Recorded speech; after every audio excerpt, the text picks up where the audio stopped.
Subukan ko i-repair itong ano namin, rice cooker.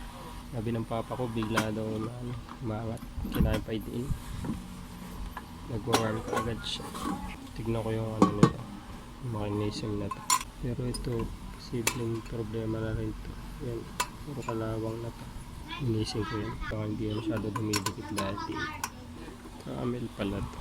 Model CRJ70 to. Tugas natin. Ito yung lalim niya. Tingnan ko may mga tornilyo to. Wala. Siyang tornilyo. So ito lang siguro yung tornilyo niya. Ito sa ito. Mas wala na yung tornilyo dito. So tingnan natin kung makugutan natin. Tuloy natin ito. Iba ng tornilyo na ito. Ayan pa. Ito kaya nakalak. May na pala. May ano nyo lang.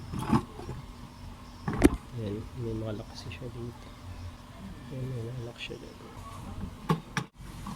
Ayan. Ito na nga lang tanggalin. Ayan. Ayan. Ayan nyo lang. So ayan. May access na tayo dito. Nasubukan linisan yung ano na yun.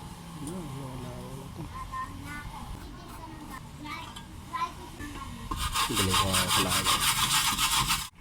Yan. Inisip ko na rin ito. Yung lalim na yun. Pag may itim na kasi yan. Yan. Medyo nagkakalon ng ano. Loose connection. So tanggalin ko lang ito. Yan. Siya na. Ayun. Tanggal na. Tingnan ko nga yung mechanism sa loob. Yung pala ako mag-ano nito. Bumukas. Puro kalawang.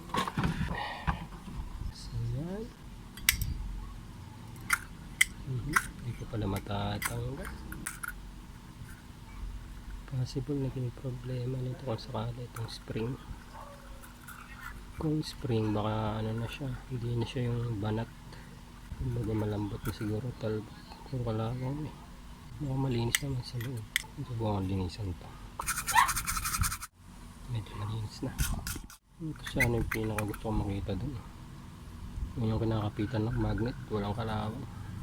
Ilang taon na rin kasi sa amin ito. Galing pa ito Japan. May surplus naman. Ito naman. Ayun na siya, natatanggal na lang.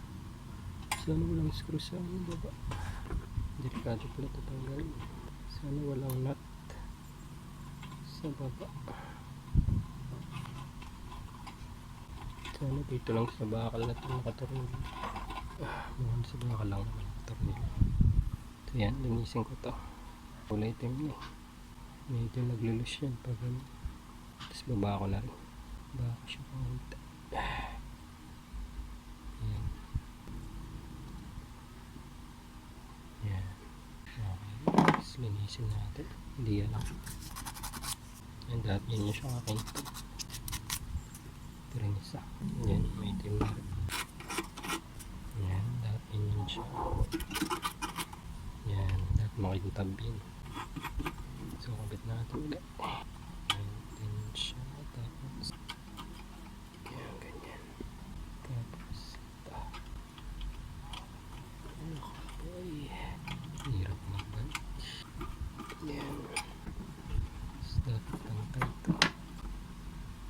Yan.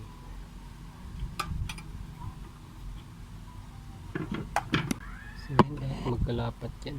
Dapat magkalapat sila. Yan. Yes na. Hindi na magalaw. Hindi magalaw. Kaya mahigpit na higpit. Right.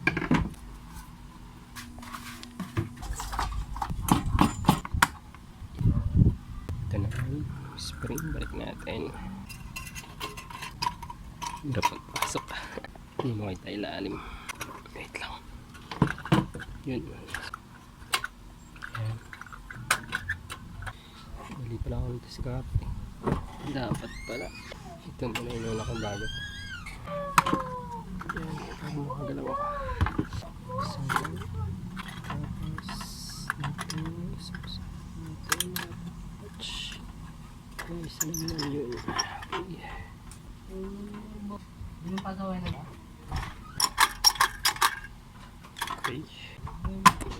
Ayan.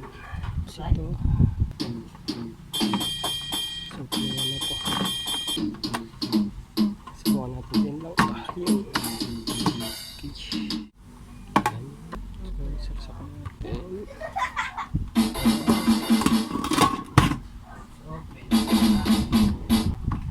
Iya, ano kasunod? Yari. Yan, ang tinanggal natin. Ano? Wala siya. Sanay. Pala, may pattern. Ito, nakaangat. Yan. Sa ano? Hirap pa. May problema. Hindi dumidikit yung magnet. Pala nalak na maayos yung hindi ko pala nalak ito na maayos. Kaya siguro hindi pantay yung ano. Taas pala.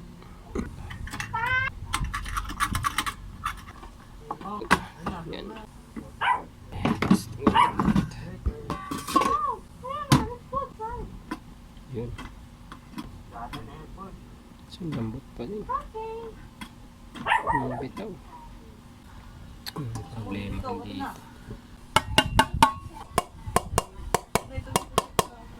Testing.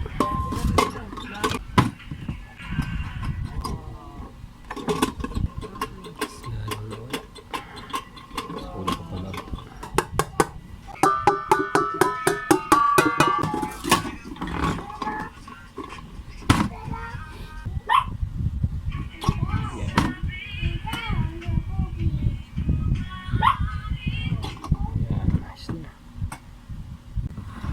Maganda yung lapat na eh.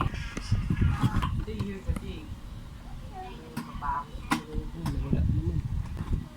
Wala yung power. Yari. Yeah. Yeah. Check ko kung naputol yung ano natin. Yari. Yari. Naputol yung ampios. Yari. Wala pa naman akong ampios.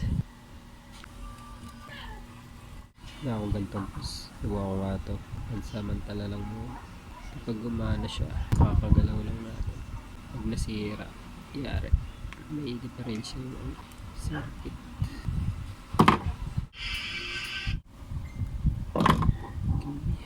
Step. Yun is kakagalaw muna. Sira siya. Ayan. Yun, nakalit ko na yan. So, testing ulit. Ay, yari. Kapag di gumana, yari. Yun. Parang yun. Nice na. Kung hindi na siya nag-ano agad. Tawag ko na mga si Alexa, no?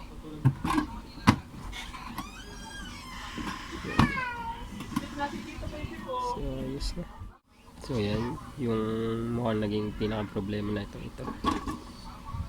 Hindi niya napipress masyado yung ano, yung nasa gitna. Yung magnetic. Bilang ko na lang bukas ng fuse.